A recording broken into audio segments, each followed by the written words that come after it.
Pemirsa, tidak terasa ya, satu pekan telah berlalu. Dan sekarang waktunya Natasha Germania kembali menyapa Anda dalam program Highlights BRI Super League. Sebuah program yang tentunya menyajikan rangkuman gol-gol dari kompetisi sepak bola yang paling bergengsi di Indonesia.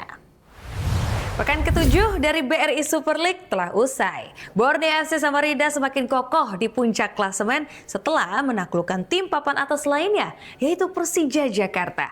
Di sisi lain, ada Persib Bandung nih yang menelan kekalahan dari Persita Tangerang. Sedangkan Dewa United Banten FC harus puas bermain imbang dengan Persebaya Surabaya. Langsung saja yuk, ini dia informasi selengkapnya untuk Anda.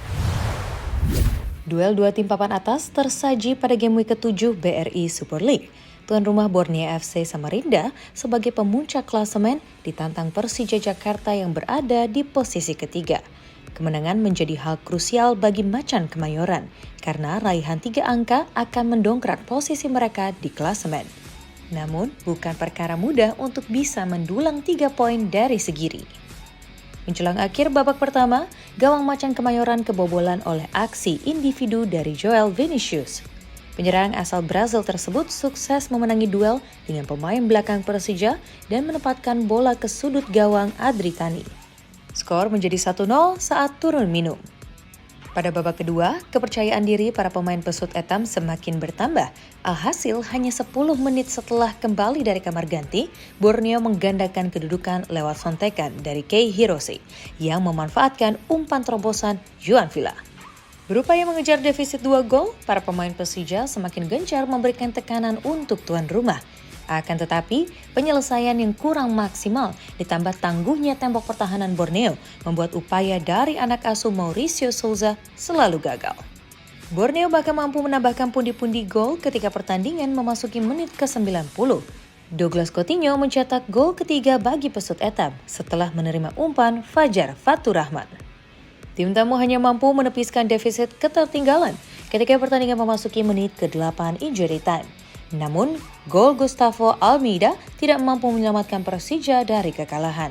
Kemenangan 3-1 mengokohkan posisi Borneo di puncak klasemen dengan 18 poin dari 6 laga. Sedangkan bagi Persija yang baru memiliki 11 poin tertahan di peringkat ketiga. Menjamu Persib Bandung pada laga game week ke-7, Persita Tangerang tampil tanpa dukungan supporter setianya. Sebab laga dilaksanakan di Stadion Kapten Iwayan Dipta Gianyar dengan status tanpa penonton. Namun hal tersebut tidak menyurutkan semangat juang pendekar Cisadane yang tampil dengan semangat juang yang tinggi meski menghadapi lawan yang bertabur bintang. 3 menit jelang turun minum, Persita berhasil unggul lewat tendangan bebas Javlon Guseinov. Sepakan keras Javlon menembus pagar hidup lawan tanpa mampu dihalau penjaga gawang Adam Prisbeck. Setelah jeda antar babak, Persib meningkatkan tempo serangan dengan menurunkan William Marsilio dan juga Andrew Jung. Hasilnya, Maung Bandung berhasil menciptakan sejumlah peluang. Namun, penampilan gemilang Igor Rodriguez di bawah mistar Persita mampu mementahkan peluang-peluang dari Persib. Di tengah tekanan Maung Bandung, Persita justru berhasil menggandakan kedudukan. Tembakan melengkung yang dilepaskan oleh Esal Sahrul tidak mampu dijangkau oleh Prisbeck, sehingga mengubah skor menjadi 2-0 pada masa injury time. Persib hanya mampu memperkecil ketertinggalan melalui tandukan sang kapten, Beckham Putra. Ketika laga memasuki detik-detik akhir, Persib pun gagal menghindari kekalahan dari Persita. Ini merupakan kekalahan kedua bagi Persib setelah sebelumnya tumbang dari Persijap Jepara. Duel imbang terjadi di Banten International Stadium, kala Dewa United Banten FC menjamu Persebaya Surabaya Jumat malam. Bertekad memperpanjang torehan positif berupa 2 kemenangan di laga sebelumnya, tuan rumah mencoba berinisiatif menekan lewat pressing ketat dan ball possession yang dominan. Situasi ini sempat membuat tim tamu tertekan, bahkan salah satu pemain Persebaya Dejan Tumbas sampai terkena kartu merah pada menit ke-37. Namun Bajul Ijo yang kalah jumlah pemain berhasil menahan serangan Dewa, sehingga babak pertama berakhir dengan kedudukan tanpa gol. Dewa United baru bisa memecahkan kebuntuan saat pertandingan memasuki menit ke-71. Umpan lambung dari Brian Fatari dilanjutkan dengan finishing gemilang oleh Septian Bagaskara. Gol ini membawa tuan rumah memimpin 1-0. Persebaya yang menolak untuk menyerah berupaya menyamakan skor pada sisa laga. Perjuangan tim asuhan Eduardo Perez akhirnya berbuah manis. Memanfaatkan miskoordinasi di sektor pertahanan Dewa, Arif Catur sukses melakukan manuver yang mesti diakhiri dengan sebuah jegalan dari Sonny Stevens. Hadiah penalti dari wasit tidak disia-siakan oleh Bruno Moreira yang berhasil menyamakan kedudukan pada menit ke-10 injury time. Hasil imbang 1-1 membuat kedua tim saling berbagi 1 poin di laga ini.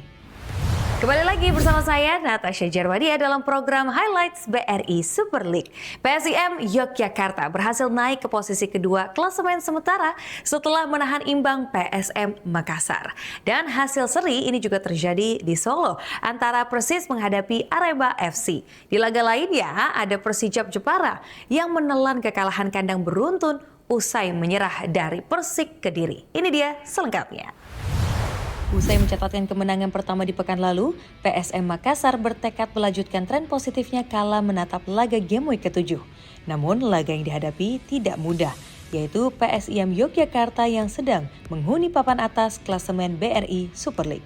Sepanjang babak pertama, PSM mencoba untuk keluar dari tekanan tamunya yang cukup dominan dalam penguasaan bola. Akan tetapi, upaya itu selalu gagal membuahkan hasil. Tim asuhan Bernardo Tavares yang tampil tanpa kapten Yuran Fernandes karena terkena sanksi dipaksa melakukan serangan melalui counter attack. Meski demikian, tuan rumah sempat beberapa kali melakukan percobaan tembakan melalui jarak jauh, namun belum terlalu efektif dan mampu dipatahkan kiper PSIM Cahya Supriyadi yang bermain gemilang. Setelah babak pertama berakhir dengan skor tanpa gol, kedua tim semakin meningkatkan tempo permainan pada paruh kedua. Upaya serangan terus dilakukan meski tidak ada yang membuahkan gol. PSM sendiri mampu mengemas 13 tembakan sepanjang laga, sementara PSIM menciptakan 12 tembakan. Hasil imbang tanpa gol membuat PSM belum bisa beranjak dari peringkat ke-14 klasemen sementara. Sedangkan PSIM masih berada di papan atas dengan koleksi 11 poin. Persis Solo yang sedang berjuang untuk keluar dari papan bawah menjamu Arema FC pada Minggu sore di Stadion Kanjuruhan. Bertekad mengakhiri catatan tidak pernah menang dalam 5 laga terakhir, Laskar Sang Bernyawa langsung bermain ofensif sejak peluit kick-off. Tim asuhan Peter Deru berhasil membuka skor saat laga baru berjalan 12 menit. Berawal dari sodoran Garvanek Hastana, striker asal Jepang Kodai Tanaka sukses menaklukkan kiper Arema Lucas Frigeri. Kedudukan 1-0 bertahan hingga babak pertama usai. Pertandingan menjadi sengit menjelang akhir babak kedua. Arema menyamakan skor melalui sang bomber Dalberto pada menit ke-78. Gol ini tercipta berkat umpan silang Johan Alvarizi yang melakukan overlap. 2 menit sebelum waktu normal berakhir, Arema bahkan sukses mengembalikan kedudukan. Lewat proses serangan balik yang cepat, Arkan Fikri mengkonversi asis Paulinho menjadi gol kedua bagi Arema. Namun Persis menolak untuk menyerah.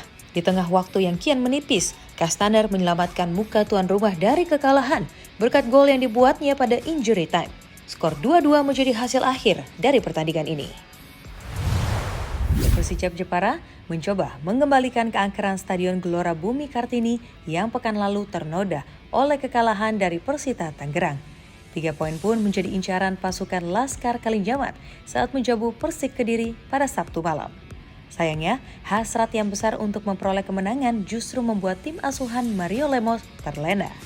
Kembalinya Ezra Walian setelah pekan lalu absen terkena sanksi, membuat tim Macan Putih tampil lebih solid ketimbang laga sebelumnya saat dikalahkan oleh Bayangkara Presisi Lampung FC.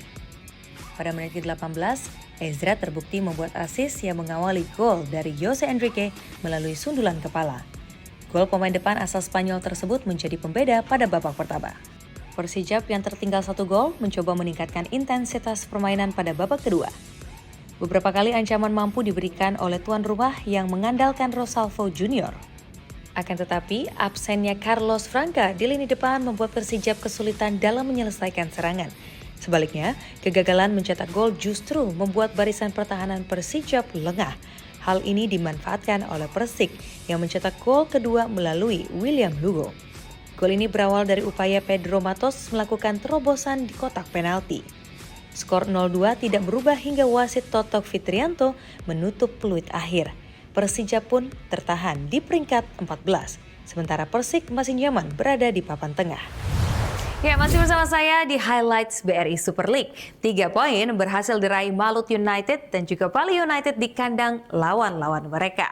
Di laga lain, PSBS Biak harus puas ditahan tamunya Madura United FC. Langsung saja, ini dia selengkapnya. Dua tim yang sedang on fire saling berhadapan pada laga pembuka game week ke-7 yang berlangsung Kamis sore. Bayangkara Presisi Lampung FC mencoba memperpanjang tren positif usai tidak terkalahkan dalam 3 pertandingan. Sementara Malut United FC ingin melanjutkan kemenangan yang diraih pada pekan sebelumnya atas Madura United FC. Setelah menunggu selama 33 menit, tim tamu akhirnya mampu mencetak skor melalui pemain sayap Yakob Sayuri. Yakob berhasil menembus barikade pertahanan Bayangkara dan melepas syuting kaki kiri dari jarak dekat. Kedudukan 0-1 untuk keunggulan Malut bertahan hingga babak pertama usai. Tuan rumah berupaya menyamakan kedudukan pada babak kedua melalui berbagai variasi serangan. Meski mampu membuat tim tamu tertekan, usaha tim asuhan Paul Muster belum bisa menghasilkan gol yang diharapkan. Hingga laga usai, Bayangkara harus mengakui keunggulan tamunya. Hasil ini membuat Farid Sadat dan kolega tertahan di posisi ke-14. Sedangkan Malut United untuk sementara bercokol di papan atas. PSBS Biak menjadi tuan rumah di Stadion Maguwarjo pada game week ke-7 menghadapi Madura United FC. Keinginan untuk meraih kemenangan begitu besar di kubu Badai Pasifik, mengingat 2 laga terakhir dilalui tanpa raihan poin penuh. Sebaliknya, Madura United juga bertekad untuk mengakhiri catatan negatif tanpa kemenangan dalam 5 laga terakhir mereka. Memiliki motif yang sama, kedua tim terlibat permainan yang terbuka. Jual beli serangan terjadi, sehingga sejumlah peluang mampu diciptakan. Namun hingga babak pertama usai, tidak ada satupun gol yang berhasil dilesakan tim tuan rumah dan tamunya. Pergantian sejumlah pemain dan perubahan strategi yang dilakukan kedua pelatih pada babak kedua juga belum bisa menghasilkan gol yang diinginkan. Serangan demi serangan yang dibangun masih sebatas ancaman. Skor kacamata pun menjadi hasil akhir pertandingan. Tambahan 1 poin belum mengubah posisi PSBS dan Madura United yang masih terjebak di papan bawah. 4 laga tanpa kemenangan membuat tuan rumah Semen Padang FC tidak punya pilihan selain meraih 3 poin. Kala menjamu Bali United FC di Stadion Haji Agus Salim Jumat petang. Hanya saja keinginan tuan rumah terbentur kengototan tim tamu yang juga ingin kembali ke tren positif. Gagal memaksimalkan sejumlah peluang, tuan rumah justru kecolongan pada penghujung babak pertama. Leo Guntara terkena handsball sehingga wasit menghadiahkan tim tamu dengan tendangan penalti.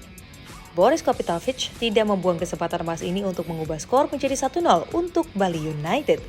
Meski unggul, tim tamu tidak mengendurkan tekanan pada babak keduanya.